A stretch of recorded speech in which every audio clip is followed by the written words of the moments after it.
Each little piece in this suite has its own character, its own story, and its own world. And we try to reflect on it, to give the audience the feeling that the music is born from the movements of the dancers. Also, because we're using the painting by Wassily Kandinsky, abstract study, of the circles with many colors in it. The dancers are, in a sense, like colors of this painting. The choreography is based on the classical technique, and there are a lot of jumps, beats, turns, difficult lifts, and so on. So it is going to be a challenge for dancers' stamina, because it's a longer piece, and it's because it's very few of them. It's not a full company, so they have moments to breathe, but it's like a little marathon. Yeah, they need to use all their technique, classical technique, plus the artistry.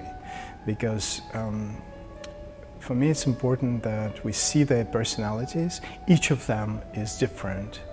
Even though in a whole picture I think they like musical notes or they like colors of the painting. But at the same time they're individuals with their own world, ideas, reactions. And the more we see of that, the better. When I started to work on this music, there are, as I said, there are stories and characters preset. For example, the second musical number is Gnome, which is a little creature, magical creature, very angry one, that does bad things around. So casting a beautiful prima ballerina in it, there is an irony in it, but she has to find her inner gnome, so to speak, and release this negative energy or imagine this negative energy. And yeah, that's interesting to see when the dancers are pushed out of their comfort zone, how they react, how they cope with it. Some people hold back and you need to help them, to push them, and some people are ready to go. Another example of this reverse characterization, double sort of layer, is Baba Yaga, the folklore character from Russian tales, the old witch living in the forest and eating the lost children. She loves eating children.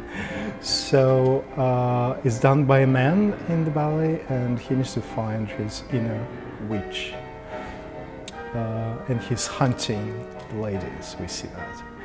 All these characters and pictures and stories and worlds that are depicted so beautifully by Mussorgski.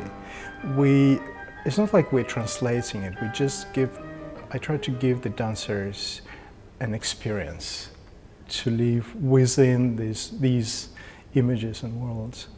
I would say that every time I work with classical dancers, I love using their technique, what they being trained, from the very early age. And the classical dancers, it's for them to learn the craft. It takes 10 years. It's a huge process, and you need to work very hard and very harsh on your body. So I don't want to throw it away. I want to use this classical movements, vocabulary that they are so good at. And they keep practicing it every day throughout the whole career. In the morning they do this 1-hour class, perfecting these movements. So using the steps and just making new combinations and finding some, little twists here and there. So that's how I would describe my choreographic style. It's based on a classical technique, but of course I use more contemporary port de bras and the musicality. I always go from the music, from the rhythm and melodies and the moods that the music gives us.